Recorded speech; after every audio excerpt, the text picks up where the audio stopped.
భారతీయ బ్యాంకులకు వేల కోట్లు ఎగవేసి లండన్కు పారిపోయిన వ్యాపారవేత్త విజయ్ మాల్యా గురించి పెద్దగా పరిచయం అవసరం లేదు.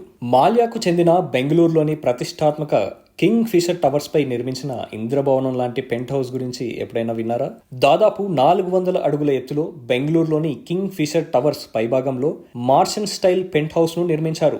ఒకప్పుడు అతని పూర్వీకులకు చెందిన 4.5 ఎకరాల భూమిపై టవర్ను, దానిపై పెంట్ హౌస్ ను రూపొందించారు.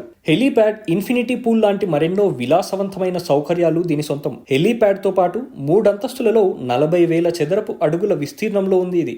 దీని విలువ $20,000 పైమాటే. మాల్యాకు చెందిన united breweries holding limited, prestige estates project limited joint venture గా దీనిని నిర్మించాయి. ఇందులో UBHL కు 55% వాటా, ప్రెస్టేజ్ డెవలపర్ కు 45% వాటా ఉంది.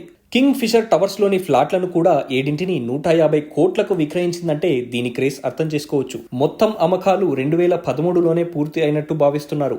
అయితే మాల్యాపై మనీ లాండరింగ్ ఆరోపణల నేపథ్యంలో 2014లో UBHL ఫ్లాట్స్ ను, పెంట్ హౌస్ ను విక్రయించకుండా దర్యాప్తు సంస్థలు నిషేధించాయి. దేశం నుంచి పారిపోయిన మాల్యాను తిరిగి దేశానికి రప్పించే ప్రయత్నంలో ఉంది కేంద్రం.